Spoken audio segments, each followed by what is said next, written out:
So we'll start. Meanwhile, he will bring the microphone. Today we'll see the application of vitamin D and uses in our normal health and physiology. So in vitamin D, the chemistry part of vitamin D,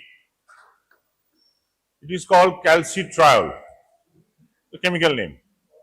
But it is existing in two forms. One is plant form, another is animal form. Vitamin D2 and vitamin D3. Vitamin D2 is called the plant form, which is available in plants, dietary sources, and vitamin D3 is available from animal sources. Vitamin D, fish oil. Usually in the market commercially available sources of vitamin D are fish oil like shark liver oil, cod liver oil. So this is found in like a capsule. It is a source of all fat soluble vitamins. But dietary sources are varied and heterogeneous. Like there are some plant sources from where we get vitamin D2. Say for example, the vegetable oils. Remember, wherever there is oil, fat stored in any organ, any tissue or any plants, it must contain some or other amount of vitamin D. Correct? Milk supposed to be a good source, but actually, practically, milk is a not so good source, a poor source of vitamin D. And if you want to supplement vitamin D with only milk, then it's a poor source. Rather, peanuts, butter, then groundnuts, these are all very, very good source of vitamin D. Means all vegetable oils. Now, animals, mammals, we can produce our vitamin D through our skin, the sunlight. Now, to produce vitamin D from the skin, there are some prerequisite criteria which should be fulfilled for optimum production of vitamin D. Now, factors affecting biosynthesis of vitamin D. Very often it is asked, whenever you receive a patient suffering from vitamin D, you should look into these criteria, which are those criteria which fulfill the patient to show vitamin D deficiency. So, for example, a patient comes very aged. Oh, species. Okay, let's just start. Species. Species means,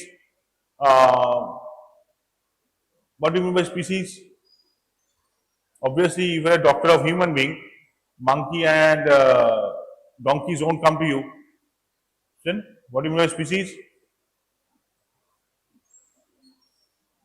Human being. So why I use species? People from different ethnic groups. Hispanic, Caucasian, black, brown, yellow, means Asian. Correct? So species to species, their production might vary. Okay? Why? Because of the hypodermal fat layer, thickness of the hypodermal fat layer, and degree of pigmentation of the skin. Caucasians have no pigmentation. We have moderate pigmentation. African blacks, they have severe pigmentation. So they will show different synthesis, different rate of biosynthesis for vitamin D. Now 7-deoxycholesterol, which is synthesized from cholesterol, acts as a precursor in the skin for production of vitamin D3. Skin, thickness and pigmentation. So thickness of the skin, usually thickness of the skin varies from species to species and in different ages. What do you think the skin of a baby and skin of an adult male and skin of an aged person? Skin of a baby is thick or thin? Adult man thick or thin? Aged person skin thick or thin? So baby skin is thin, adult male is thick, and aged person is thin. Thin, thick, and then thin. What is the difference? But baby skin does not look like aged person's skin. And what is the difference? If both the skins are thin, then what is the difference? Level of or degree of hypodermal fat accumulation. Baby skin is mushy, soft, hypodermal fat is present. But aged person will show wrinkles. Why? Because of loss of hypodermal fat. So these things, hypodermal fat is very important factor to designate or to direct the transport of vitamin D.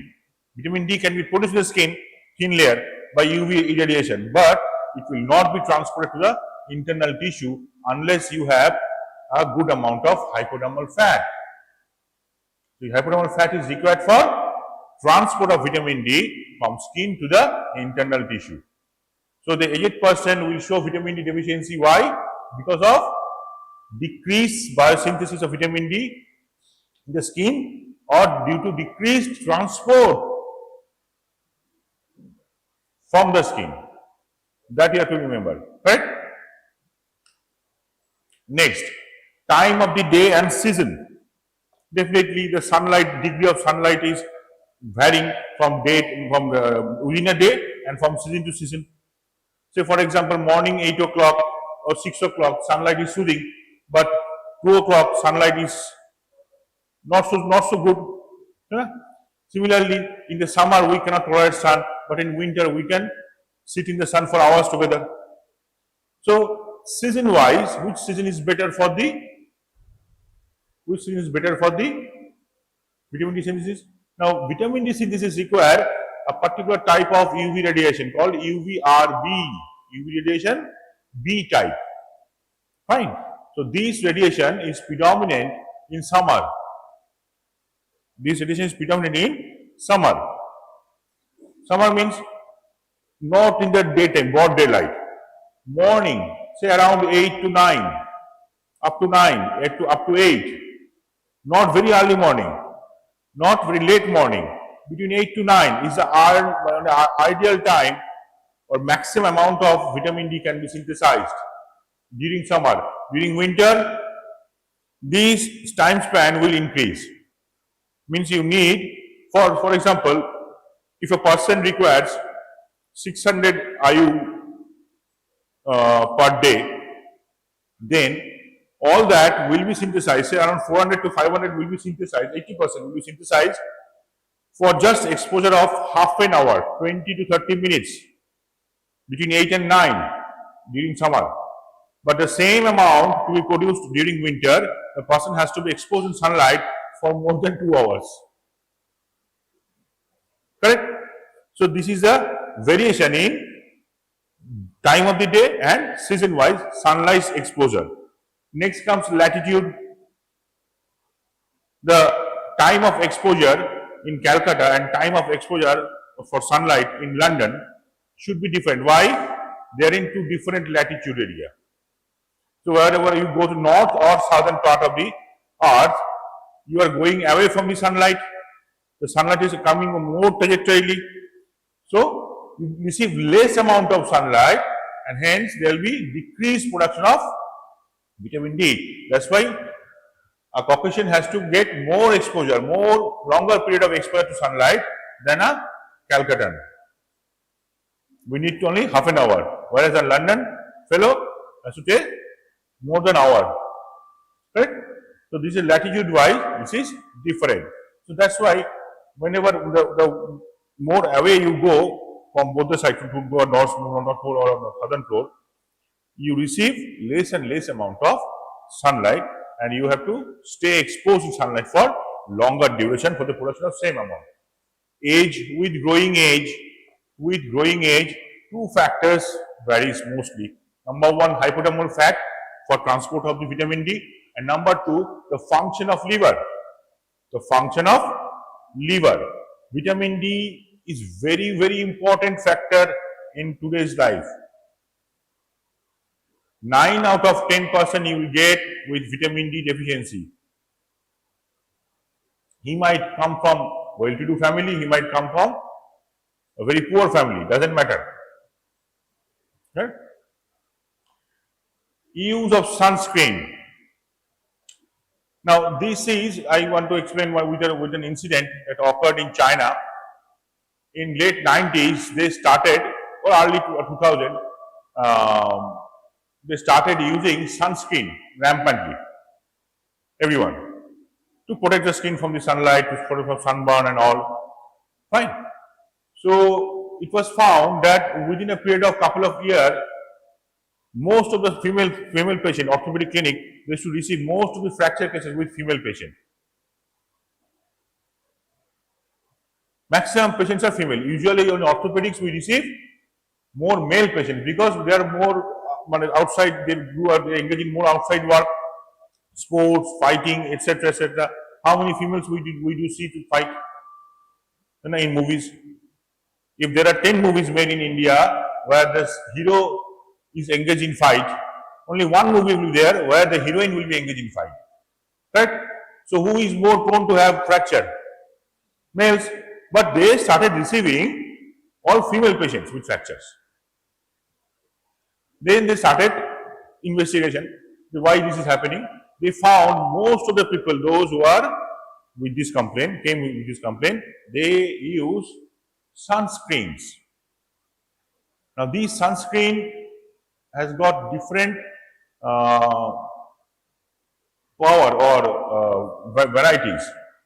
SPF, sun protection factor, they could say SPF 5, 10, 15, 20, 25. The sports person who are exposed to sunlight while who are playing in a test match for 5 days test match.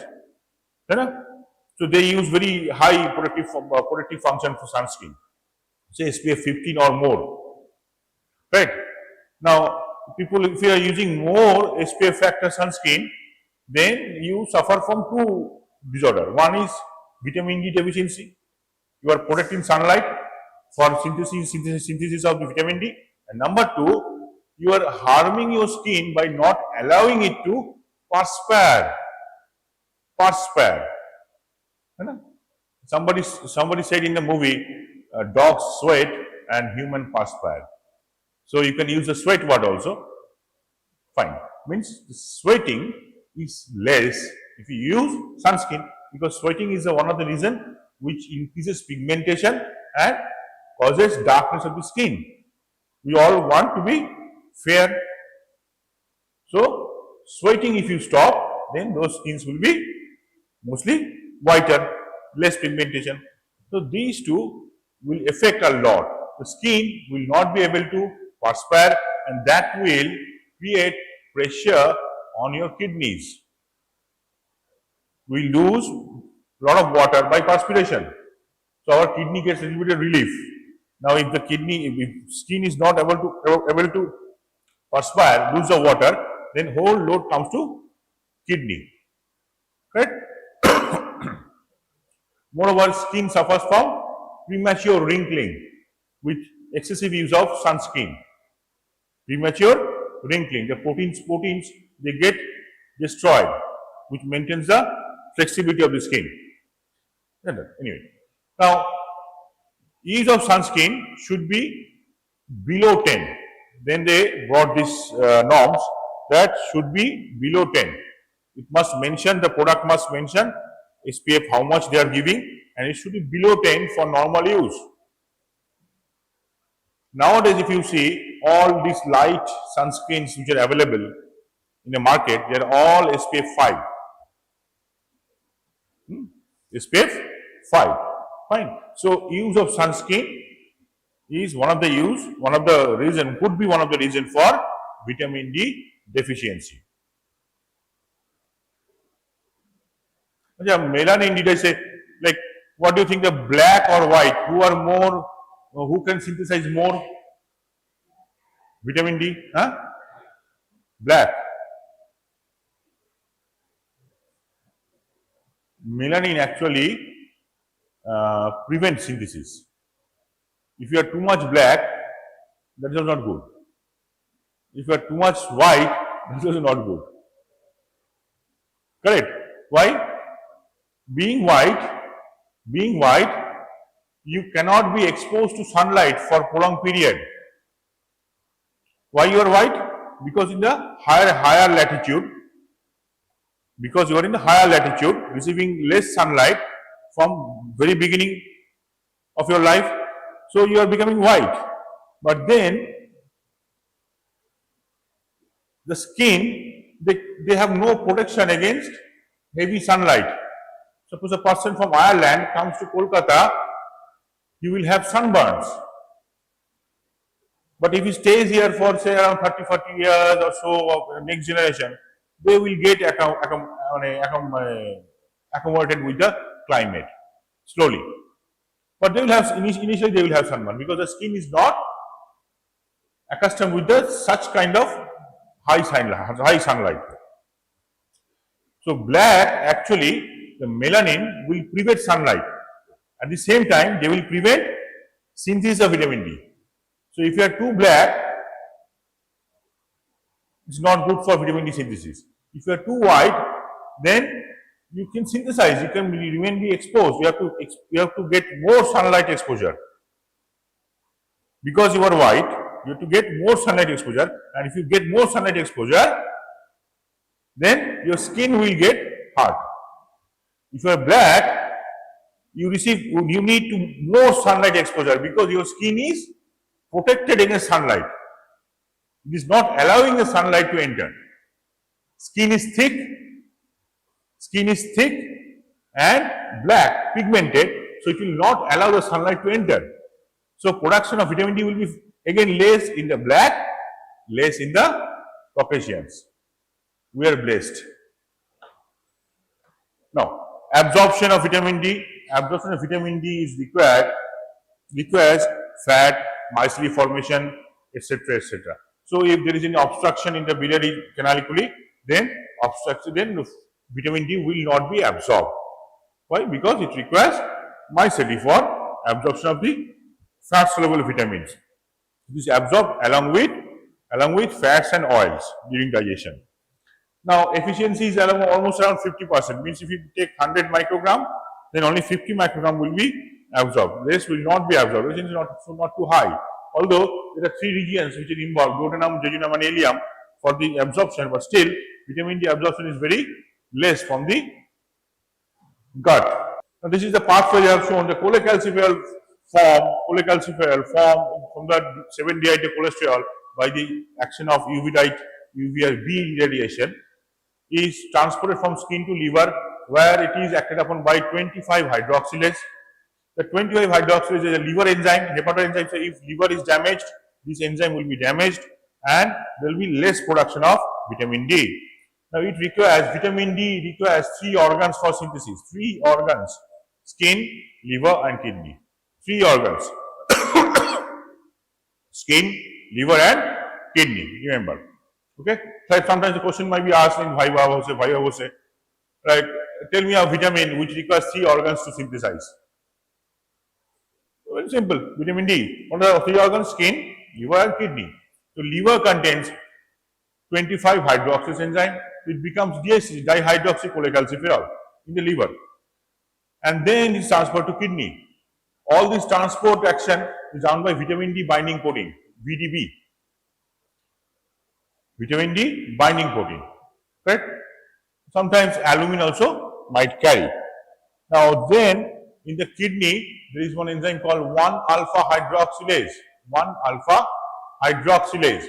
1-alpha hydroxylase is an enzyme which is very specialized, which hydroxylates at the 1 position. Cholesterol contains hydroxy group at 3 position. Liver attaches second hydroxy group at 25 position, and kidney attaches third hydroxy group at 1 position of the 7-dehydrocholesterol molecule, 7-dehydrocholesterol or cholecalciferol molecule. 7-dehydrocholesterol is a cyclic compound.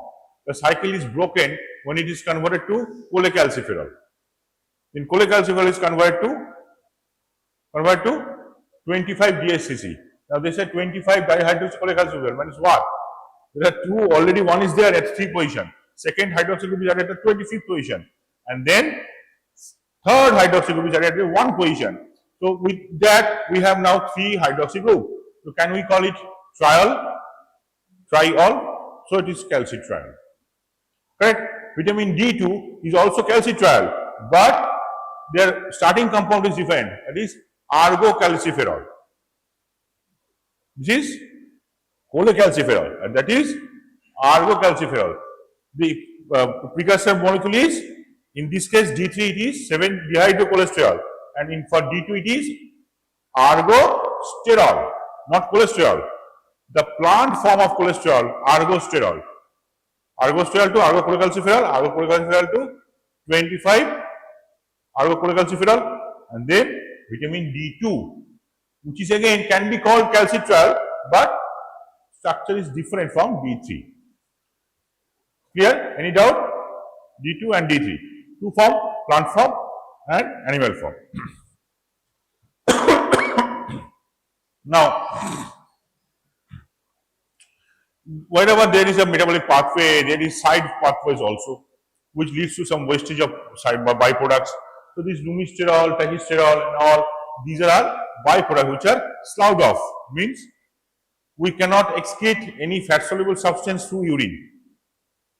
We can only lose them from our body by sloughing of skin or tissue or cells. So cells will normal lifespan, they will be sloughed off, and with that we will lose the excess of these byproducts.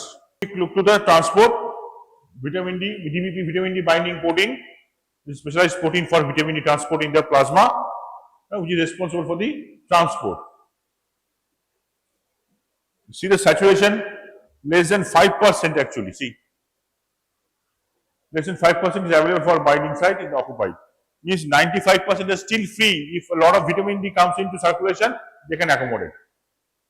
Only 5% saturation is there for normal transport. For iron, this is 50%. For iron, this is 50%. Fine. So two enzymes. First one is not enzyme, sunlight. 7-dehydrated cholesterol to cholecalciferol. Second one is enzyme in the liver, 25 hydroxylase. Third one is in the kidney, 1 alpha hydroxylase. Is there any more? Yes, one more is there. In the liver, there is one other form, another enzyme called 24 hydroxylase. Another form is called 24 hydroxylase. Now, say 9 out of 10 molecules, cholecalciferol molecules, will be converted to 25 DHCC. 9 out of 10 cholecalciferol molecule will be converted to 25 DHCC in the liver, whereas one molecule or two molecules might get to convert to 24 DHCC. Now, what is the importance of this 24 DHCC? We'll see that. This is actually more important for us than 25 DHCC. The 25 DHCC is then converted to 125 DHCC or calcitriol. 24 DHCC will then convert to same process 124 DHCC. So in both the compounds, one is 124 DHCC, other is 125 DHCC. Are you able to follow? So two compounds, 124 DHCC and 125 DHCC. So 124, both are containing 3 hydroxy group. So can we call both of them calcitriol? Yes or no? Yes or no? If both the compounds contains 3 hydroxy molecule, can we call them calcitriol? Yes or no? Why do you think I always give tricky question? Sometimes I give the flat questions also. Yes. I don't always give tricky questions. Sometimes I also ask flat questions. Yes, both are called. Can we call them D3? Yes. Why D3? Because the starting material is cholecalciferol, 7-dehydracholesterol, not ergosterol. If the starting material is ergosterol, then it is D2. Starting material 7-dehydracholesterol, this is D3. So can we call them D3? Yes. So whenever a patient comes to you, you send him or her for estimation of blood vitamin D. That's blood vitamin D in the blood or plasma. So what do we measure actually? We do not measure 125 DHCC. We measure 24-25 DHCC. Means 124 DHCC. Not 125. Measuring 125 DHCC is a very cumbersome job. You need radioimmunoassay for that. But whereas 124 DHCC can easily be So actually what we measure from equivalent from plasma, it is 24-25 BSCC, not 125 BSCC. Now here is a scene. See, vitamin D, you know from the previous knowledge that vitamin D is required for calcium metabolism. Now calcium, the normal level of calcium in the body is between 9 to 12 or 10 to 12 or 9 to 11 milligram per dl. It maintains a very narrow range, because any increase, any change in the calcium level will cause direct harm to your cardiac muscle. So it should maintain only very narrow range. Now this is maintained mostly by calcium metabolism, correct? And that is maintained by three hormones.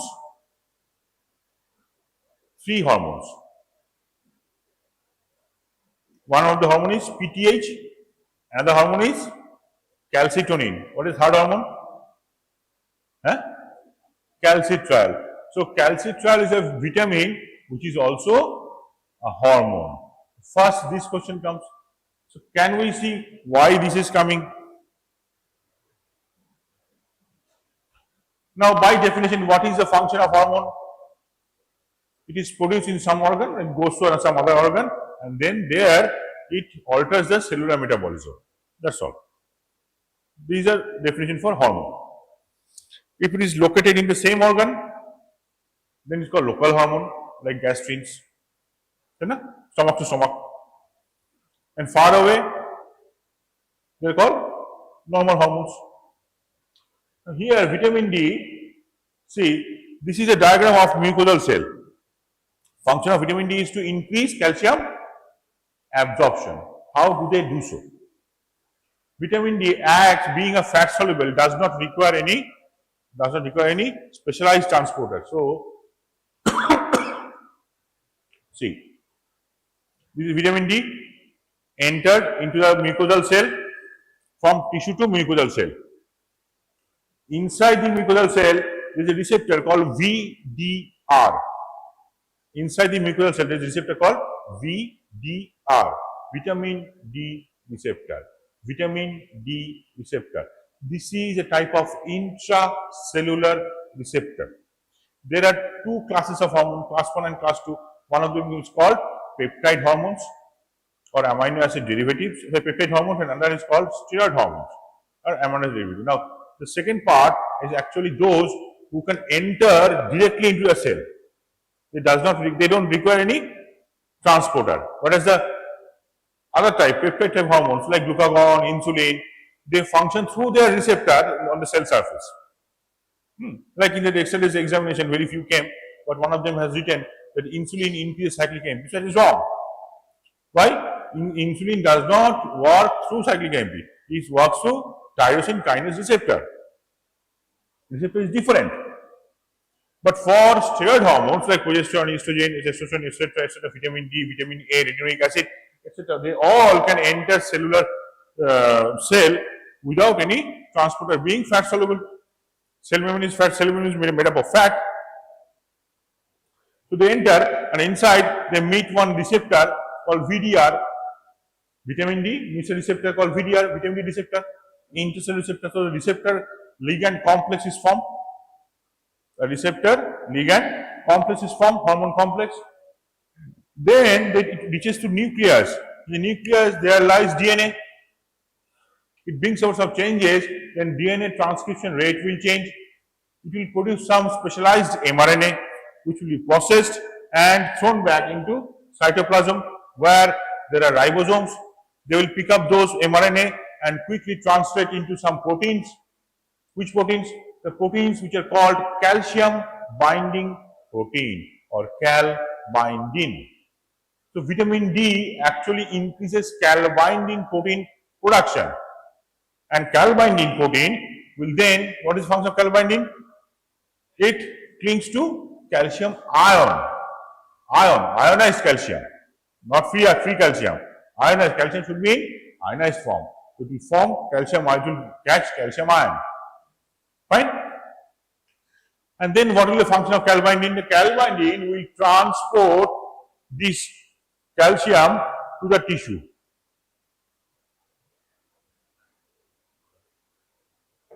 Correct? Fine.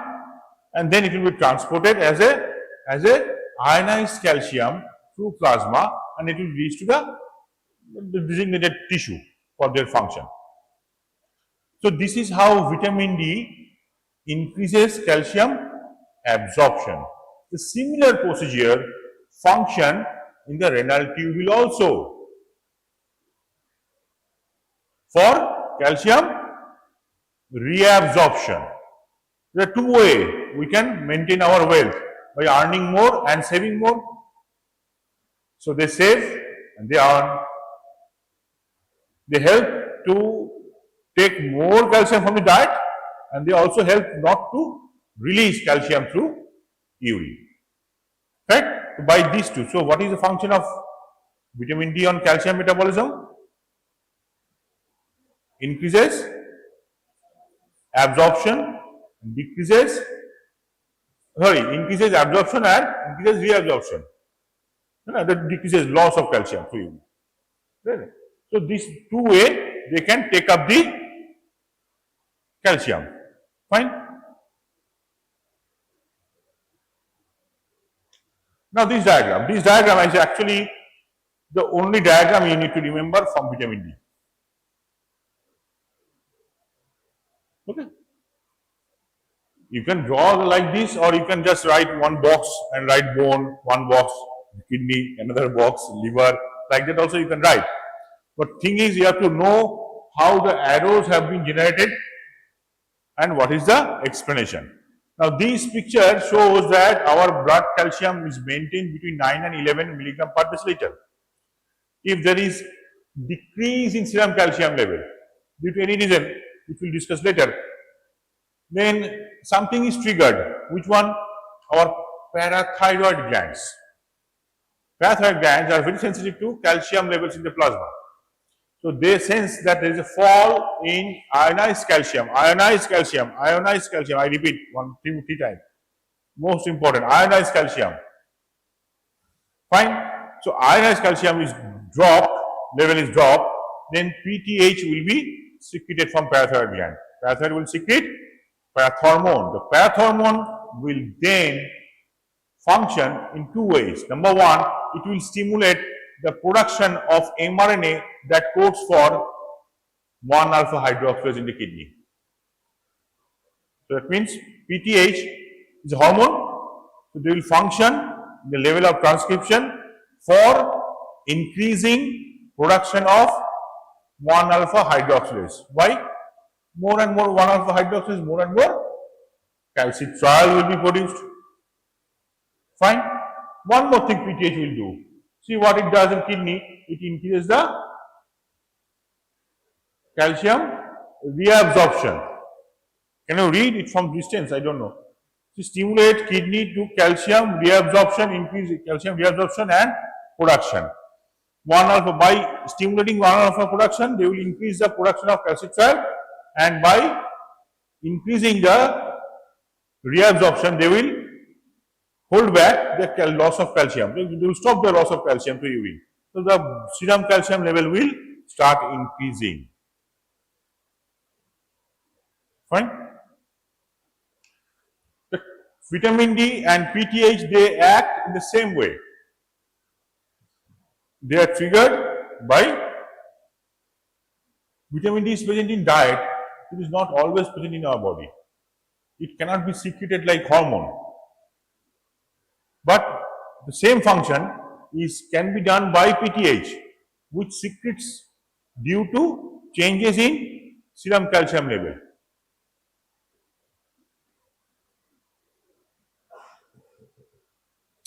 I'll give you one example. Suppose you are running a train. In the train, there are several workers. Suppose to run a train, you need 50 workers. Fine. Now, due to some special occasion, puja time, puja special and all, you started increasing the number of bogies, railway coaches. There were 12 coaches, now there are 16 coaches. So what will happen? You need more workers, right? Now this increased number of coaches is an increased requirement of calcium in your body due to many reasons. How you support them? There are 50 workers who can work for the same thing, like vitamin D always present. But they don't know that you have added 3 or 4 more coaches. They know, okay, fine, there are 12 coaches, so I am there for 12 coaches. Fine. How do you increase? Now when the number of coaches increase, then you add more workers, means more vitamin D. You need more vitamin D to work in extra 3 or 4 coaches. So who will supply? Railway Ministry or Railway Board? How? They know that there are more number of coaches. That means PTH will signal, yes, more members to be recruited for this extra work. So more and more vitamin D will be there, and vitamin D will do the same thing, but they will increase the production of vitamin D endogenously to meet up the requirement, like this. And then PTH will again work on here, bones. The bone is very difficult, bone metabolism is a very difficult metabolism to understand, very difficult. It depends on multiple factors, age, gender, diet, hormone, etc. everything. Many factors are there. Overall, if I ask you what is bone, then bone is actually a very strong tissue made up of protein and precipitate of calcium hydroxyapatite. The calcium hydroxyapatite is precipitated or deposited on a meshwork formed by several protein. This meshwork made up of protein has got a name called osteoid. Osteoid contains osteocytes. Osteocyte means bone cells. There are 2 types of osteocytes: young, juvenile osteocytes and senile osteocyte or mature osteocyte. The juvenile one is called osteoblast, the mature one is called osteoclast. Vitamin D acts on juvenile osteocytes or osteoblasts. Osteoblast activity if increased, then it will increase deposition. Osteoclast is mature. Yeah? They won't react much. They will be like static. But osteoblasts are like small children moving here and there. So what will happen? If you fill this room with 50, say 4-year, 5-year-old children, what will happen? They are always agile, mobile, coming, running here and going, sometimes going out, going in. You cannot control. There is a normal way. So they not only come inside, they also will go outside. So they not only will increase deposition of the calcium hydroxyapatite, they will also withdraw the same thing from the bone. Our goal is to increase osteoplastic activity and quickly convert them to osteocytes, osteoclasts. Like we'll leave them outside in the corridor and then open the door. Then we will allow as they are moving here and there. One moment will come when 40 out of 50 children will be inside the room the very moment we will close the door. So 80% is gathered in a room. That means conversion of osteoblast to osteoclast. Fine? And this will take place when you are in growing stage. After the age of 25, then you are in maintenance phase. Fine, only maintenance, nothing is growing except tension. Fine. So there osteocytes, osteoclasts are helpful. Osteoblasts are helpful in making the things in positive direction, growing. But after 25, osteoblasts more means what? They will do the opposite. They will, if you keep the door open, the kids will again go out. Kids will again go out. And then you will suffer from osteoporosis, osteomalacia, etc. Fine? So bone, PTH and calcitriol together will increase osteoblastic activity and deposition of calcium in the bone. Whereas another hormone secreted by the thyroid gland is called calcitonin. It reduces serum calcium level. Suppose calcium level is increased in the serum, it will reduce calcium level. How? By increasing the excretion. By increasing the excretion, correct? That will get excreted. Calcium will get excreted. By that, it will reduce the serum calcium level. So, three hormones. What are the factors that actually decreases or increases vitamin D absorption or in our body? High phosphate diet, high phosphate containing diet.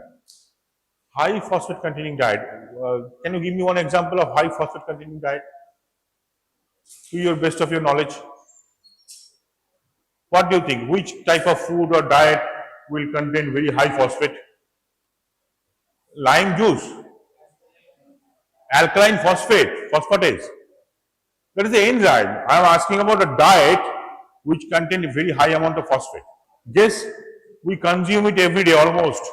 Very popular. Thumbs up, Coca-Cola, Pepsi, Sprite, etc., everything. They are very high content of phosphate. More cold drinks, more weakness of bone. Mostly I have explained all this. Now, non-classic function of vitamin D. Non-classic function means other than calcium metabolism, is there any other function of vitamin D? Yes, there are many. There are many. Many papers have been found that it helps in immune function. If you can recall, during COVID period, vitamin D was also included in the supplementation. Diabetes, it prevents diabetes. Obviously, every good thing will prevent diabetes, bad thing will promote diabetes. Like biryani every day, thumbs up every time. So from now on, just be very careful, particularly females. Start avoiding soft drinks.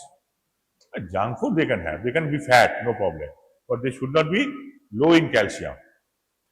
Vitamin D deficiency causes rickets in children. Osteomalacia is a similar type of symptoms among the adults and osteoporosis in the aged.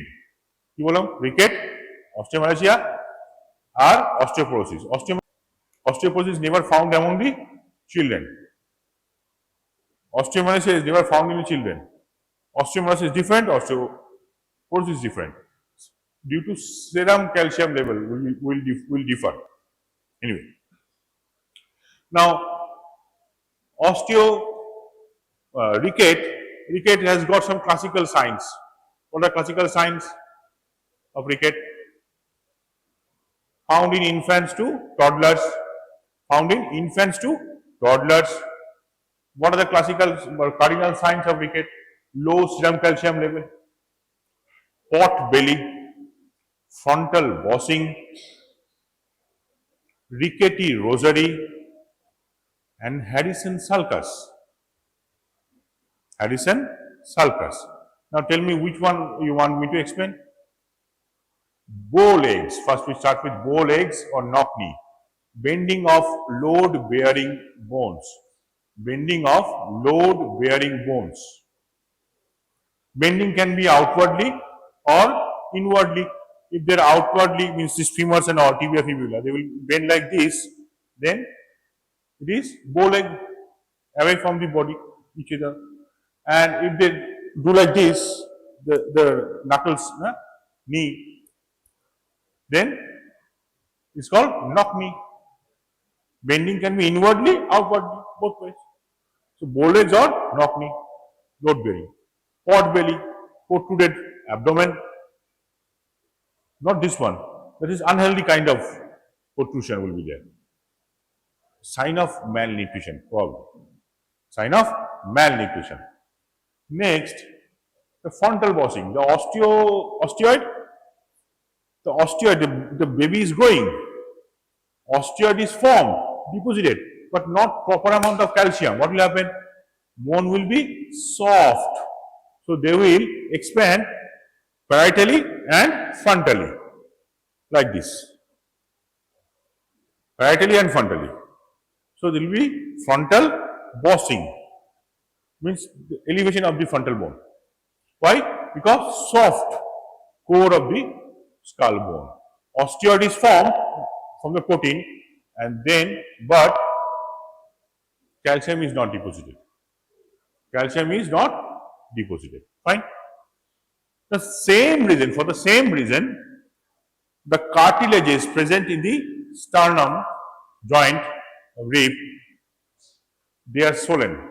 The protein is formed, but not the calcium is not added. So they are fluffy. So they get swollen. The bone is not increased, but the cartilage is increased. The joining, the ridges, the bone, কি বলে ওটাকে, কবজাগুলো, দরজার কবজাগুলো, এই কবজাগুলো বড় হয়ে যায়, দরজাই ছোট হয়, কি হবে? It will appear like a beaded appearance. কবজাগুলো বড় বড়, দরজা ছোট. Bone is not increasing because of less deposition of calcium, but cartilages, the joining part of the bones, they are increasing with growing age, but bone is not increasing. So what will happen? There will be ridges, beaded appearance, the joining of the sternum and rib cage. Here, so that is called rickety rosary. You know, rickety rosary. And then due to sternum, the weakness of the sternum, the rib cage will be compressed from side to side. What is the shape of the size of our chest and pigeon chest? Our chest is barrel shaped. It is compressed from front and back, and their chest is like compressed from side to side. So the chest of the patient will be like a pigeon, like a bird, pigeon chest. Fine, because ribs are soft. When we are inspiring, this will increase and it will remain like that. Our ribs are very strong, so they can hold back the lungs. But the ribs are very weak, then they cannot hold it back. They will extend along with the lungs. Fine. And then, for the same reason, there will be a horizontal sulcus, groove, called Harrison sulcus, at the junction of diaphragm and the lower part of the rib cage. Clear? Osteomalacia is fracture prone. Weak bone matrix is a structure, radiological examination. Osteoporosis is mostly found among the females who are under the they consume some drugs like OCPs, who are concentrated pills and all. They suffer from osteoporosis. Again, some aged person also suffer from osteoporosis, mostly found due to defect in kidney or liver or dietary intake, loss of diet, less dietary intake. And that you can actually convert it back. If you find out what is the problem, why the problem, you can revert it back. The X-ray of these particular patients, suffering from osteoporosis, shows a typical meshwork design. What type of design? Meshwork, like a net, as if a mosquito net is located under the X-ray machine. The bone is wrapped with a mosquito net, as it looks like that. Net like meshy kind of impression. So that is a sign that he is suffering from osteoporosis. Can we have toxicity? Yes, we can have toxicity of vitamin D. Vitamin D can be very toxic if it is given in a very high amount. 5 times at RDA. What is RDA? 10 to 15 microgram per day, or 400 to 600 IU per day. 400 to 600 IU per day. One more thing, I think. Calcinosis and all. Calcium precipitation will be there.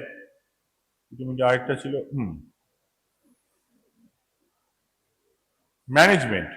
A person suffering from low vitamin D in urban area. How do you manage it?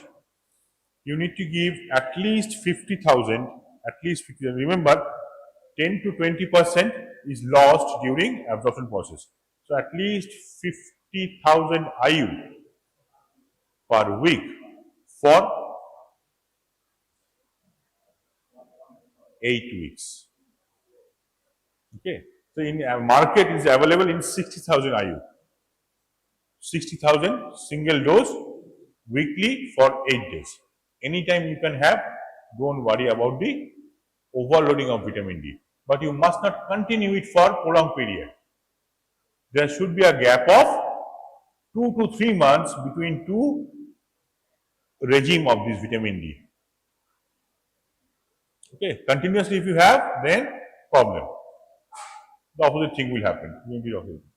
Fine. That's all for vitamin D today. Today I will start one of the important aspect, that is the ischio-rectal fossa. Already our Shapun sir has told you about the perineum, and it is one part of the perineum, that the ischio-rectal fossa. Now mind that nowadays in recent book it is been told that not ischio-rectal fossa but ischio-anal fossa. More or less same thing.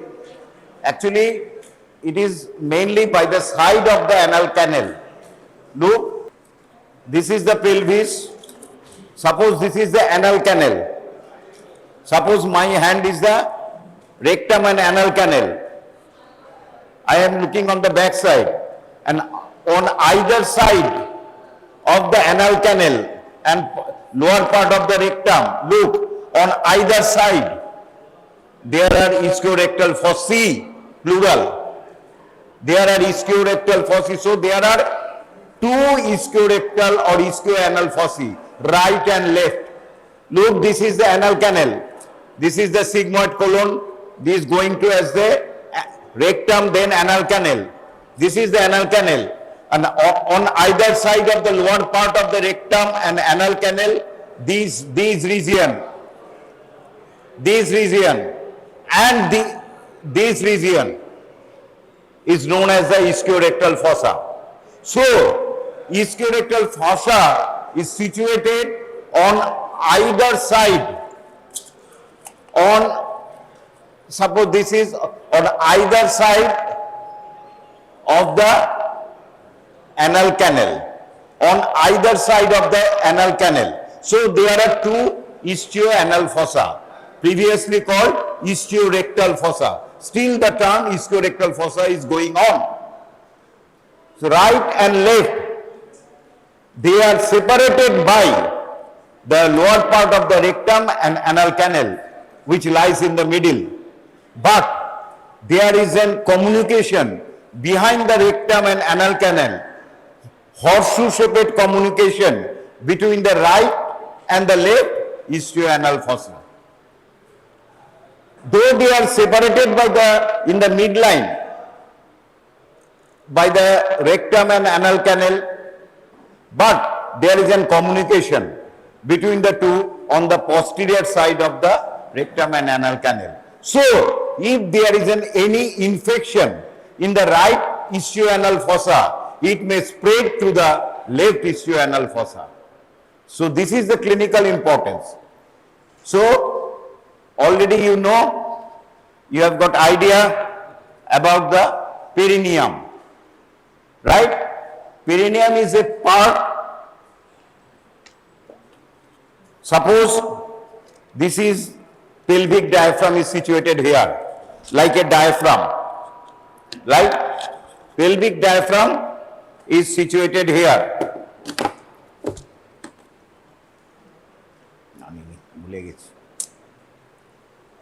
Suppose there is a diaphragm like in the middle of this lesser pelvis situated here, and below the pelvic diaphragm, this is the perineal region.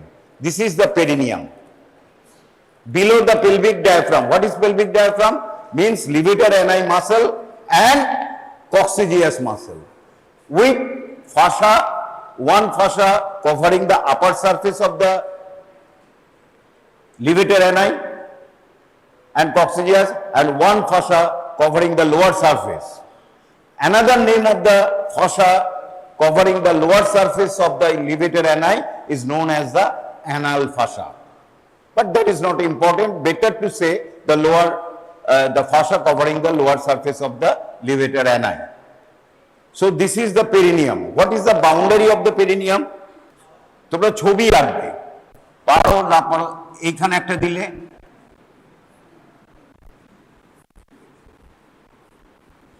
আর জীবনে ভুলবে না। এইখানে এসে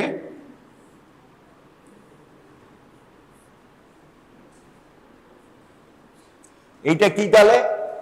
symphysis pubis. এটা lower part of the sacrum and coccyx. It is the anterior side, it is the posterior side, right? তারপরে কি করব? এইখানে সাইডে একটা এরকম গোল মতো আঁকবো, হাফ সার্কেল। এটা কি? ইস্টিয়াল tuberosity. It is the ischial tuberosity. We are looking the perineum in lithotomy position. What is the lithotomy position? Patient lying on the bed, the lower part of the buttock is here and the two legs are spread here. This is the lithotomy position.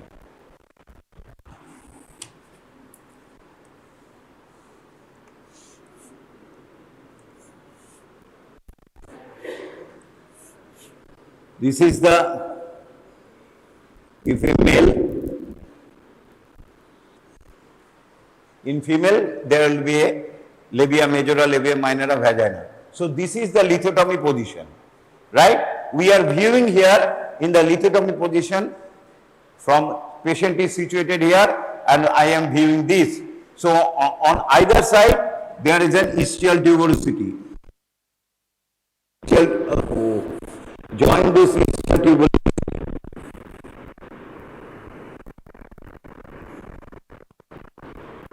This is the conjoint ischiopubic rami. This is the conjoint ischiopubic rami. Next you draw another thing. It is a structure. This is the perineal body. Now,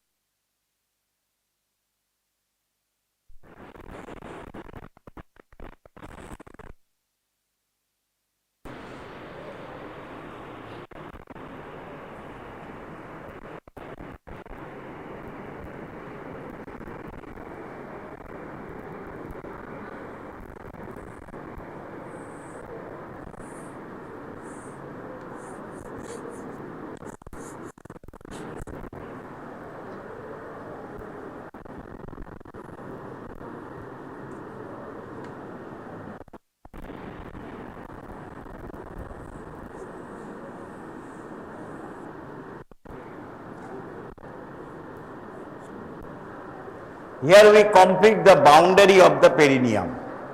Here we complete the boundary of the perineum. So anteriorly, symphysis pubis.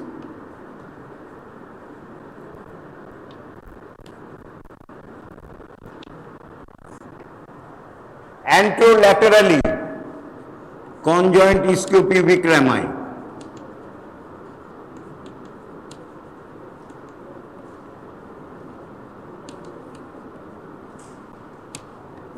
Laterally,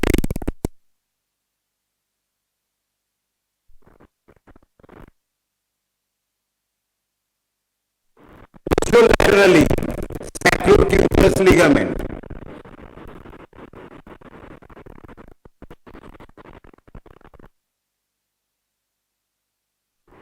Coccyx and lower part of the sacrum.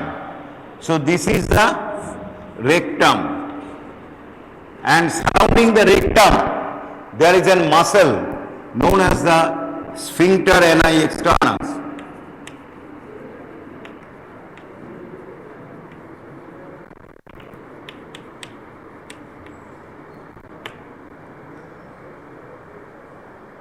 So now put this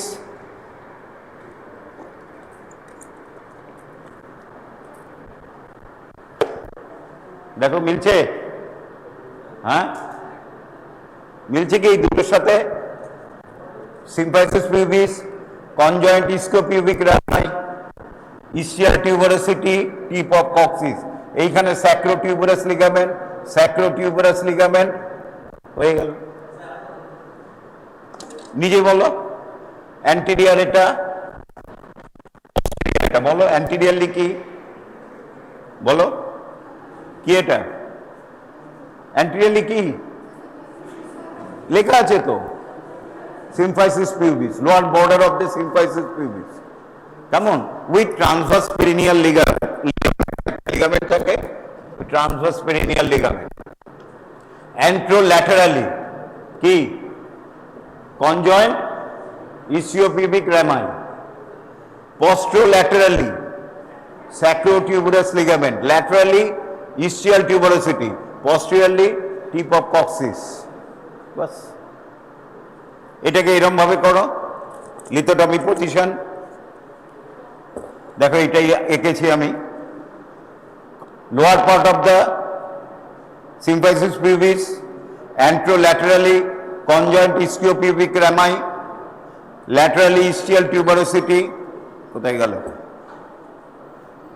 and posterolaterally এখানে ligament আছে, সেটার নাম হচ্ছে sacrotuberous ligament, and posteriorly tip of coccyx. এটাকে বলে perineum, which completely closes the lower part of the pelvic outlet. এবার যদি তুমি এরকম ভাবে দেখো, এটার ওপরে কি রয়েছে? লিভেটেড অ্যানাই, পেলভিক ডায়াফ্রাম, পেলভিক ডায়াফ্রাম, পেরিনিয়ামের ওপরেই রয়েছে পেলভিক ডায়াফ্রাম। এরপরে আমরা তো অ্যানাটমির লোক, সবসময় সন্তুষ্ট হয় না, আরো ভাগ করতে থাকলো। এখানে ইউরেথ্রা, এখানে vagina. Now we divide, and this is the perineal body. So this is the diamond shaped perineum. শেপটা কি? ডায়মন্ড শেপের। আমরা যখন এই শেপটাকে বলি, এই শেপটার নাম হচ্ছে ডায়মন্ড শেপের। So it is the diamond shaped perineum, and this diamond shaped perineum again divided by, in the middle by, তোমরা পড়েছো নিশ্চয়ই, superficial perineal pouch and deep perineal pouch, which is separated by the perineal membrane. A posteriorly superficial perineal pouch contains a transverse muscle known as the transverse perineal superficialis, এবং deep perineal pouch ঠিক parallelly, if it is a transverse perineal superficialis muscle,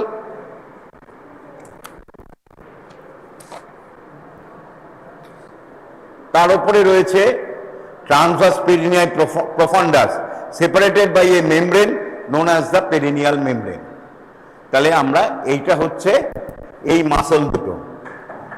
সুতরাং this diamond shaped space is divided by a anterior portion and a posterior portion by transverse perineal superficialis and profundus with perineal membrane and perineal body into anterior half known as the urogenital triangle containing superficial and deep perineal pouch, and posterior half, and this anal triangle, anal triangle. So the perineum divided by, in the middle, the edge of the ischial tuberosity, transverse perineal superficialis and profundus with posterior border of the perineal membrane and perineal body into two halves. Anterior half is known as the urogenital triangle. It passes the urethra and vagina. So this triangle we call is more or less triangle, triangle, and posterior half, because it contains the lower part of the rectum and anal canal, so it is known as the anal triangle. And these anal triangle again divided into two halves by, in the midline, by tip of the coccyx, and this is known as an anococcygeal raphe, a fibrous structure, fibrous band-like structure which connects the tip of the coccyx with the anorectal junction, known as the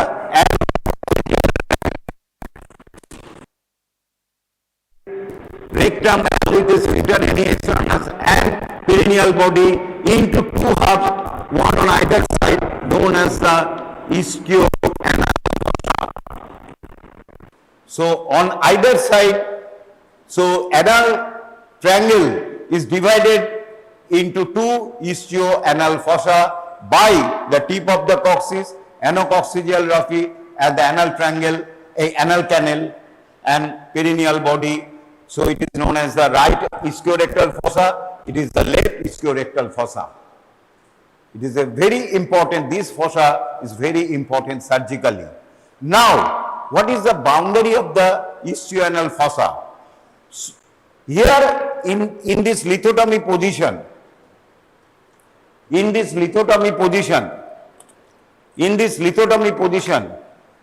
we can see the anterior boundary and the posterior boundary, right? But it is not a simple like a strip.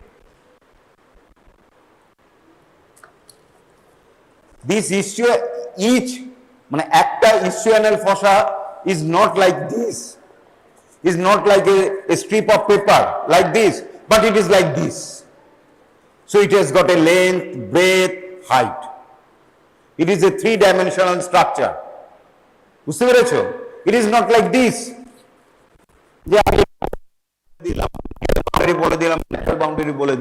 No doubt, আমরা এর anterior boundary দেখতে পাচ্ছি, ischioanal fossa বলছি, anterior boundary দেখতে পাচ্ছি, posterolateral, posterior boundary দেখতে পাচ্ছি, কিন্তু lateral and medial boundary, we cannot see the total of lateral and medial boundary. কেন?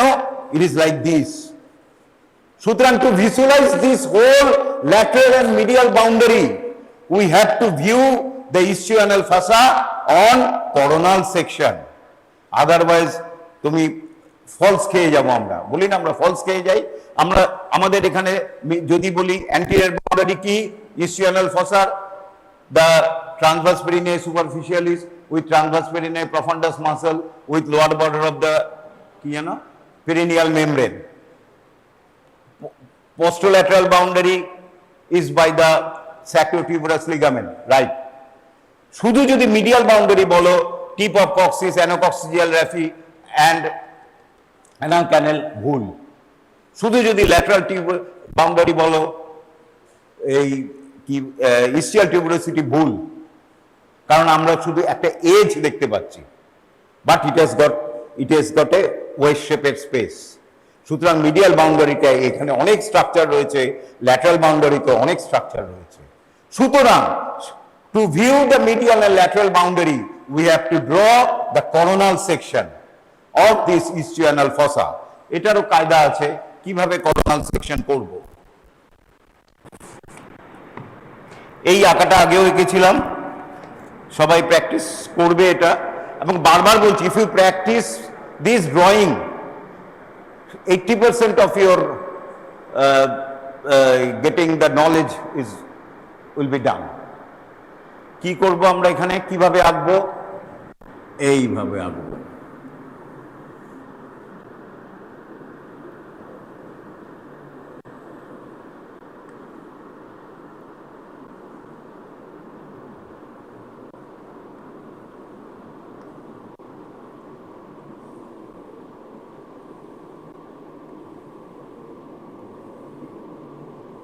কি আঁকছি বুঝতে পারছো?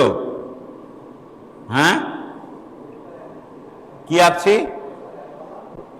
ভেরি গুড, রেকটামের coronal section, and it is the anal lower part of the anal canal এর কোরোনাল সেকশন। এইগুলি হচ্ছে রেনাল কালাম, renal কালাম, আর এইটা হচ্ছে lower edge is connected by a strip, and this is a wavy line, we call it, ঠিক বলছো, বলো, সাহস করে বলো, কি ঠিকই বলছো, ভয় পাচ্ছ কেন? Pectinate line, line of pecten বা পেকটিনিয়াল লাইন, ঠিকই বলছো তো।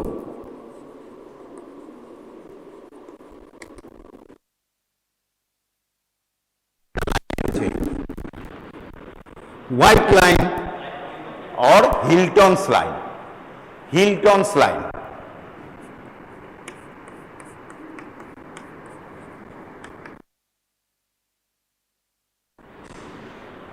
পেকটিনিয়াল লাইন খুব ভালো বোঝা যায়, ওয়েভি লাইন। হিলটনস লাইন কিন্তু আমাদের ব্ল্যাক পার্সনদের খুব একটা ভালো বোঝা যায় না।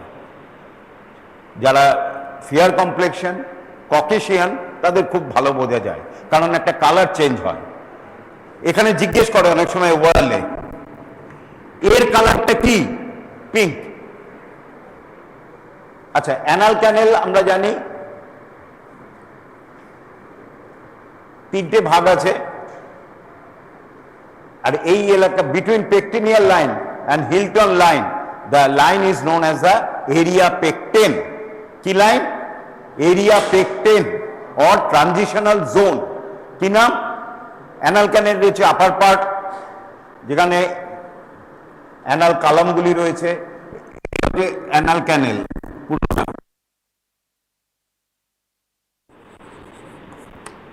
এটা হচ্ছে ফার্স্ট 15 মিলিমিটার, নেক্সট হচ্ছে এটা next 15 millimetre, known as the, এই পার্টটাকে বলা হয় area pecten or transitional zone, and last পার্টটা হচ্ছে লোয়ার পার্ট, এটাকে বলা হয় anal verge, anal verge, anal verge. এটা 15 মিলিমিটার, এটাও 15 মিলিমিটার, এটা 8 মিলিমিটার।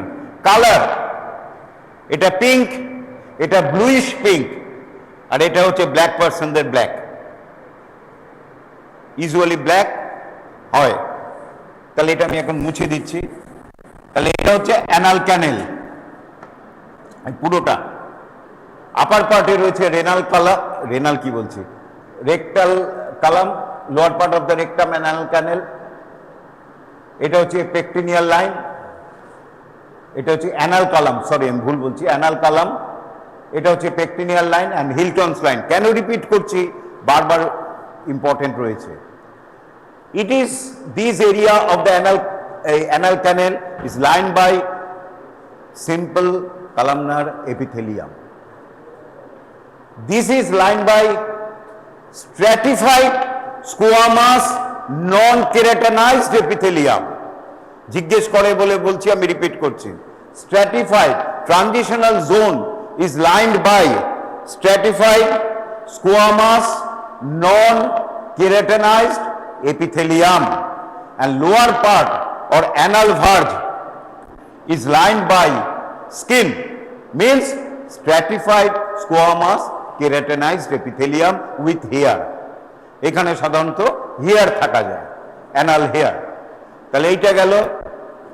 এরপরে আমরা জানি এটা যদি rectum, lower part of the rectum anal canal হয়, বারবার বলছি যেটা 4 layers, mucous membrane, submucosa, muscularis externa, serosa or adventitia. Repeat করছি বারবার। এখানে লেয়ারগুলি কি রকম আছে দেখি।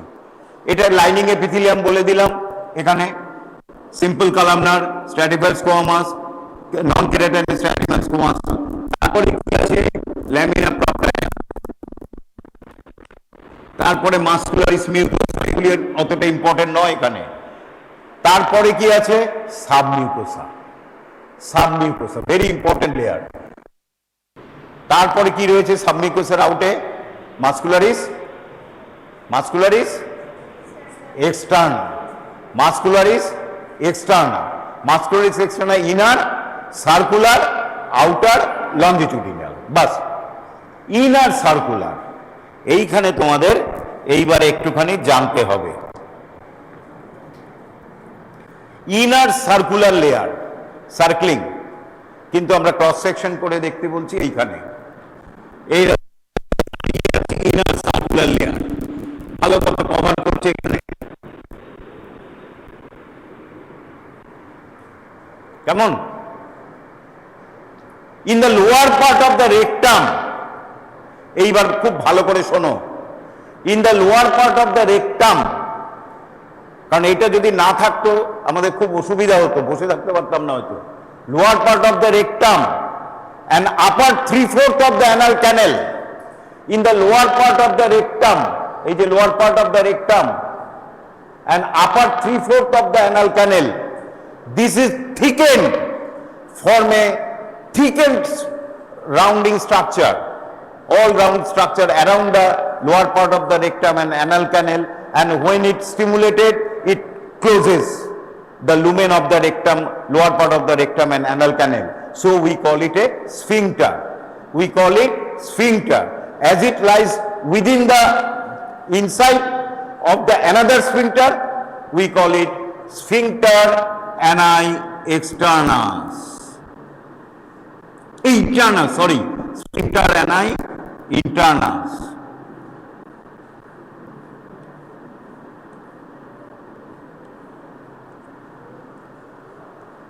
So sphincter ani internus is a smooth muscle. Sphincter ani internus is a smooth muscle supplied by the autonomic nerve. Extend lower part of the rectum and upper 3/4 of the anal canal up to Hilton's line. ভালো করে দেখো, up to Hilton's line. Actually it is ঠিক, this is এরকম, কিন্তু যেহেতু coronal section করছি আমাদের এরকম লাগছে।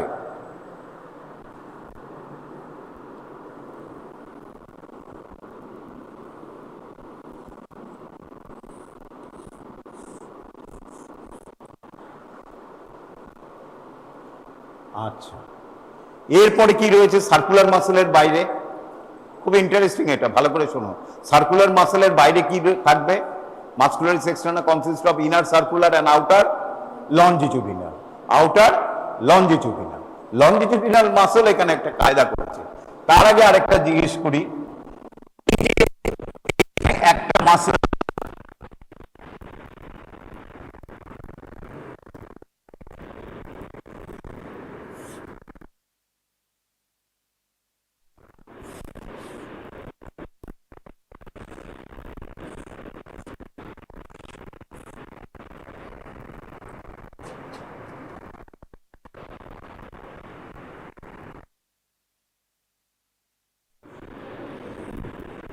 এই মাসেলটা কি বলো?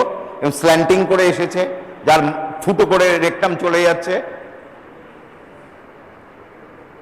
বলো বলো। হ্যাঁ, মাসেলটা কি এরকম করে এসেছে, তার মাঝখান দিয়ে রেকটাম পাস করছে, কি muscle? Very good, levator anal. আমি করোনাল সেকশন করছি বলে এরকম লাগছে, অ্যাকচুয়ালি লিভেটের অ্যানাল এরকম রয়েছে, এই রকম গোল, তার মাঝখান দিয়ে রেকটাম যাচ্ছে। আমি করোনাল কেটেছি বলে এরকম লাগছে। So it is the levator ani muscle covered in upper and lower surface by a upper and layer of fascia of the pelvic diaphragm. Levator ani mani pelvic diaphragm. So it is the levator ani muscle. Levator ani muscle consists of pubococcygeus and iliococcygeus. Levator ani muscle বলেছিলাম pubococcygeus and iliococcygeus. এইখানে কি কাণ্ড করে দেখো। তার আগে আরেকটা বলে নেই, এইটা হচ্ছে স্ফিংক্টার অ্যানাই ইন্টারনাস, স্মুথ মাসল, আর এইখানে রয়েছে রেকটামের সেরোসা, মানে আউটার লেয়ার। সো রেকটামের বাইরে, আউটসাইড দ্য রেকটাম, এটা হচ্ছে বাটকের স্কিন, এটা হচ্ছে আমাদের দুটো বাটক, এই যে এটা হচ্ছে দুটো বাটক, এটা হচ্ছে স্কিন অফ দ্য বাটক, এইটা হচ্ছে রেকটাম। রেকটামের বা anal canal, mucous membrane, submucosa, muscularis externa, and outside there is serosa. সেরোসার বাইরে means outside of the rectum and anal canal there are another sphincter like muscle surrounding the lower part of the anal canal and rectum, mainly lower part of the anal canal. This is known as the sphincter ani externus. It is lie within the wall of the anal canal internus, and this muscle lie outside the wall of the anal canal. It is known as the sphincter ani externus. Right? Sphincter ani externus. It is a skeletal muscle supplied by the pudendal nerve, perineal branch of the pudendal nerve. Clear? So difference: sphincter ani internus lies within the wall of the anal canal and lower part of the rectum. Sphincter ani externus lies outside the rectum and anal canal. And sphincter ani externus actually not a single. Again it consists of three this type. Sphincter ani externus আমরা আঁকছি এরকম ভাবে, দুপাশে দুটো আঁকছি, but actually this are like this. বুঝতে পারছো তো? এইটা রেকটাম অ্যানাল ক্যানেল এর পাশে এরকম করে রয়েছে, কিন্তু যখন করোনাল সেকশন করছি দুপাশে দুটো মনে হচ্ছে আলাদা, but they are same surrounding the rectum and anal canal. When constrict, rectum বন্ধ হয়ে গেল, অ্যানাল ক্যানেল বন্ধ হয়ে গেল। So sphincter ani externus again consists of a three strips, 1, 2, 3, lower, middle, আপার। কেমন? আমি যদি এরকম ভাবে আঁকি,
এই টোটালটা হচ্ছে তোমার sphincter ani externus. So it has got a 3 স্ট্র্যাটা। বুঝতে পারছো?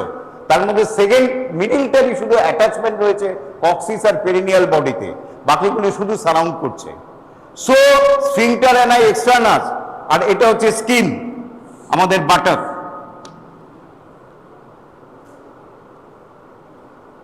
দিস ইজ দ্য, এই টোটাল মিলে হচ্ছে sphincter ani externus.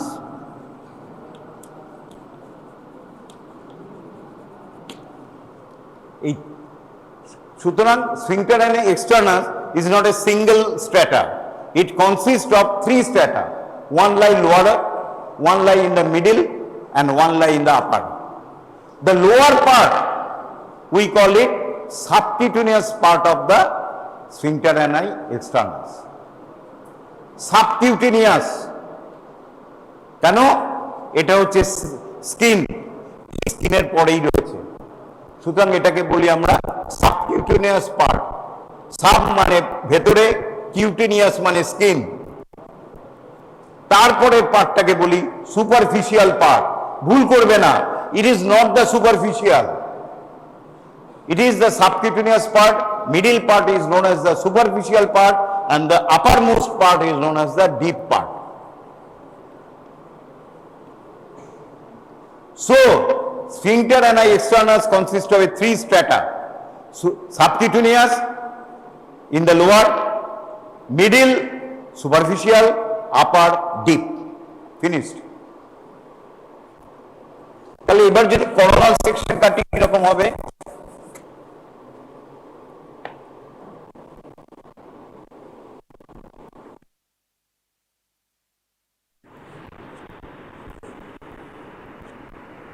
Subcutaneous, superficial, deep.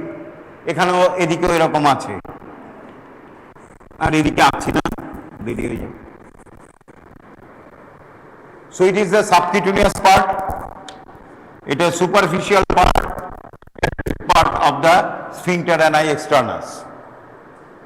Very important এই লাইনটা, তারপরে ইজি। এরপরে কি করলো, is the circular muscle of the rectum and anal canal which began to form the sphincter and internus up to the level of the Hilton's line. Outside it there is a sphincter ani longitudinal muscle. This is a longitudinal muscle. This longitudinal muscle now joins with the levator ani তিনটে component. কি কি আবার বলো, বারবার বলো। পিউবো কক্সিজিয়াস, ইলিওকক্সিজিয়াস, বাস finish, আর যেও না। It mixed with the pubococcygeus part of the levator ani. Pubococcygeus part of the levator ani. It become intermingled with a part of the levator ani, mainly the pubococcygeus part of the levator ani, right? And then, so it mixed a double muscle structure. Ki holo? Longitudinal muscle of the rectum plus pubococcygeal part of the levator ani. তাহলে কি হলো এখানে? Longitudinal muscle of the rectum and anal canal, longitudinal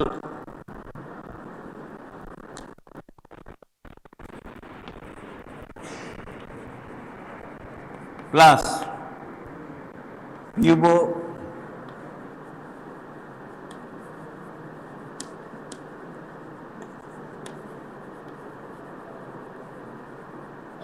এই দুটো মিশে change হয়ে গেল, ক্যারেক্টারটা চেঞ্জ হয়ে গেল, and it becomes a fibro elastic সেপ্টা।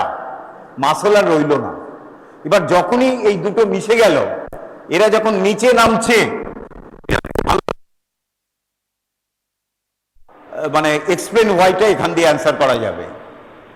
এবার এটা হচ্ছে মাসল, লংজিটিউডিনাল মাসল, এটা হচ্ছে পিউবোকক্সিয়াস পার্ট অফ দ্য লিভেটর আনাই।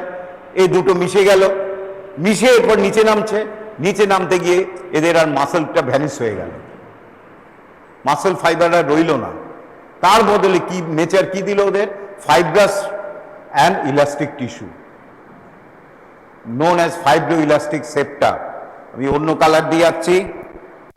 Fibroelastic septa which is formed by the levator ani and longitudinal muscle of the rectum and goes downwards, and now at the lower part of the anal canal it divides into number of septa, number of branches.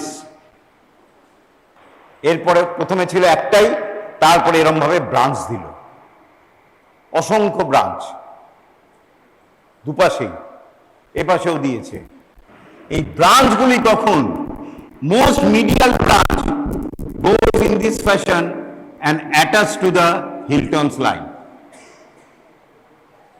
Most medial branch, এটা হচ্ছে medial side, এটা হচ্ছে medial side, এটা lateral side, এবং এটার নাম হচ্ছে medial intermuscular septum, নাম দরকার নেই।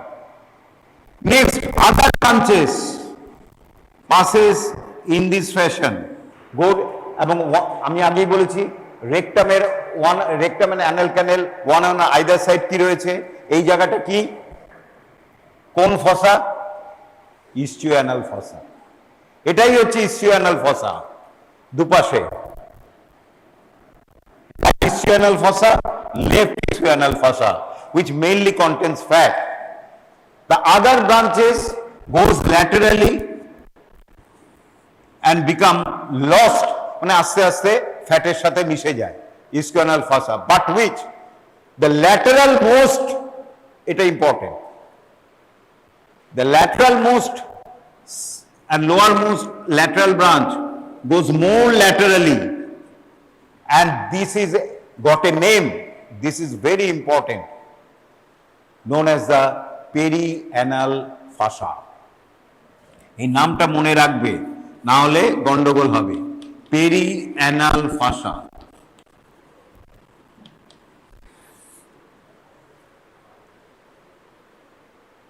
এরপরে আরেকটা ইন্টারেস্টিং বলছি, and the lower part, the fibrous septa passes in this fashion।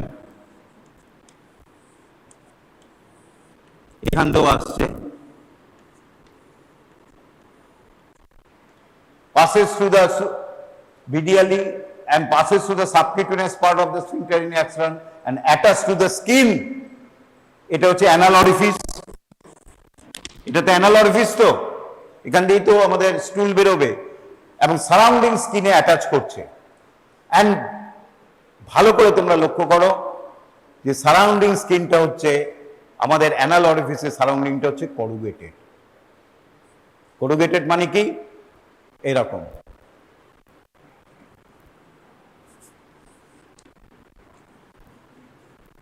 তাই না? আমাদের সারাউন্ডিং স্কিনটা হচ্ছে করুগেটেড, ঠিক স্মুথ নয়। কেন? Due to this attachment. এটা ফাইব্রিলাস্টিক, ফলে একটু টান মারছে, এখানে একটু টান মারছে, ফলে স্কিনটা হয়ে গেছে এরকম।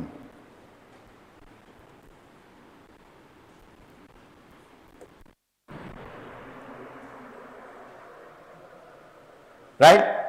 তার জন্য এগুলির নাম হচ্ছে corrugated cutis ani. Corrugated cutis ani. তাহলে আমাদের যে করুগেশন সারাউন্ডিং দ্য অ্যানাল অরিফিসের স্কিনটা, এই যে একটু খিচখিচ খিচখিচ রয়েছে, it is due to this septum.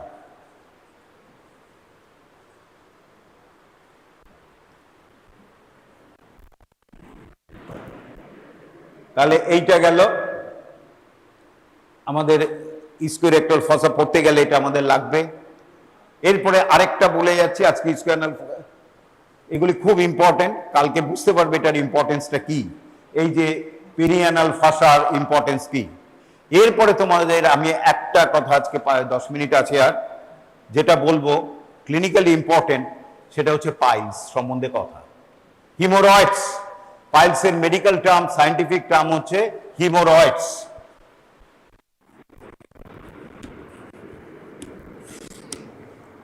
Rectum and anal canal is supplied by artery supply ki superior rectal artery, anal canal is supplied by also and middle rectal artery and inferior rectal artery. Superior rectal artery is a continuation of inferior mesenteric artery. Middle rectal artery is a branch of anterior division of the internal iliac artery, and inferior rectal artery is a branch of pudendal artery, which is a branch of anterior division of the internal iliac artery. ছেড়ে দাও, আর দরকার নেই artery সম্বন্ধে জানা। Vein is very important here, more important than artery. কি হয়েছে? তা artery যখন আছে, ভেইন আছে, rectum and anal canal oxygen দিয়েছে, এবার কার্বন ডাইঅক্সাইড দিয়েছে, মেটাবলাইট দিয়েছে, should be absorb by the venous system, and it has been found there are 2 venous plexuses found in 2 regions of the lower part of the rectum and anal canal.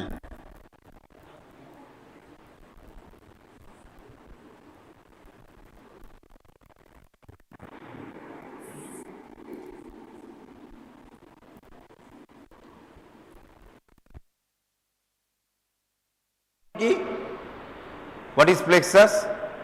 Network. এই ছোট এই ভেইনগুলি এরকম,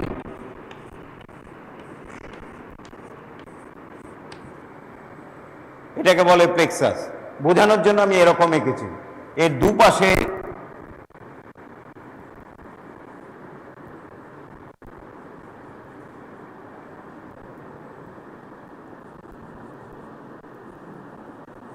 দুটো plexus formation হয়েছে, between the sphincter ani internus and the mucous at the lining epithelium, মানে mucous membrane. So there are 2 plexuses found. এটা একটু ভালো করে শোনো। There are 2 plexuses found between the sphincter and internus and the mucous membrane, extending from the lower part of the rectum and anal canal up to Hilton's line. One, and another plexus situated between the subcutaneous part of the sphincter and externus and the perianal skin. পেরিঅ্যানাল মানে কি? Surrounding the Anas. তাহলে দুটো plexus এখানে তৈরি হয়েছে, network, এখান থেকে সমস্ত ভেন প্লেক্সাস নেটওয়ার্ক তৈরি করেছে। এইটার কি নাম দিতে পারি আমরা? ইন্টারনাল ভেনাস প্লেক্সাস বা ইন্টারনাল হিমোরয়েডালিস। আর এটার নাম হচ্ছে external venous plexus.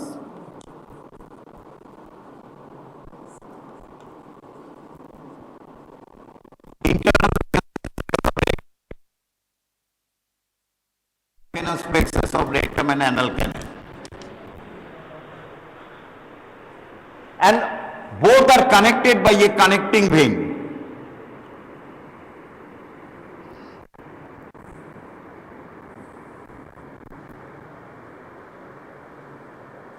External venous plexus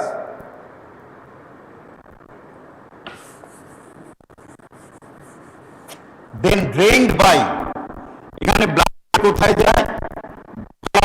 Inferior rectal artery goes to the internal pudendal vein. এই আর্টারি কি বলছি? ইন্টারনাল, এই inferior rectal vein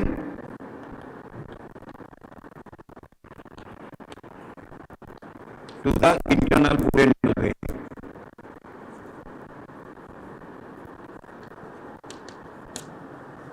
Systemic vein. So external venous plexus is drained by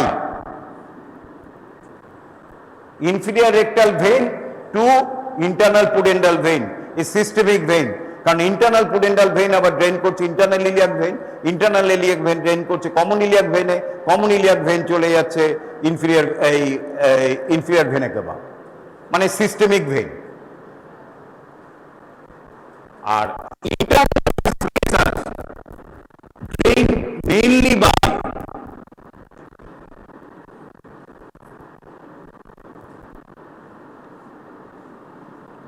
small vein.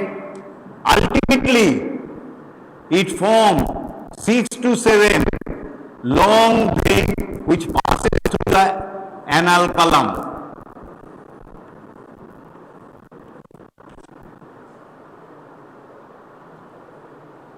ভালো করে বোঝো এটা। এটা হচ্ছে তোমাদের যারা বিশেষ করে সার্জারিতে যাবে, তো ভেইন তো আলটিমেটলি যেতে হবে, তো ভেনাস ভেইন তো প্লেক্সাসে থাকলে হবে না, it should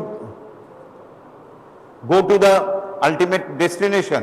So it is drained by number of small veins which ultimately form 6 to 8 straight veins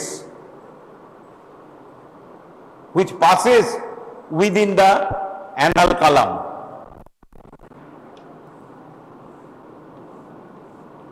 Ultimately all they join together to form a superior rectal vein which ultimately drain into কোথায়? inferior mesenteric vein. Inferior mesenteric vein drain into phrenic vein. Ultimately it goes to বলো Sylhet trunk. IBC তো অনেক, আইবিসিতে যাবে inferior rectal vein, inferior mesenteric vein মনে পড়ছে? Portal ভেইনের formation কোথায়? Portal ভেইনের formation কার কার মাধ্যমে হয়? Splenic vein and superior mesenteric vein. Portal vein is formed by vein, splenic vein গিয়ে drain করে inferior mesenteric vein. So it goes to the liver, not to the inferior vena cava. So it is a portal system. So it is a portal system. And it is the systemic system. So it is the portal system. The code very, very, very, very, very important. Or 1 minute. And part of the internal venous plexus may also drain into middle rectal vein, which is a branch of the internal iliac vein, systemic again.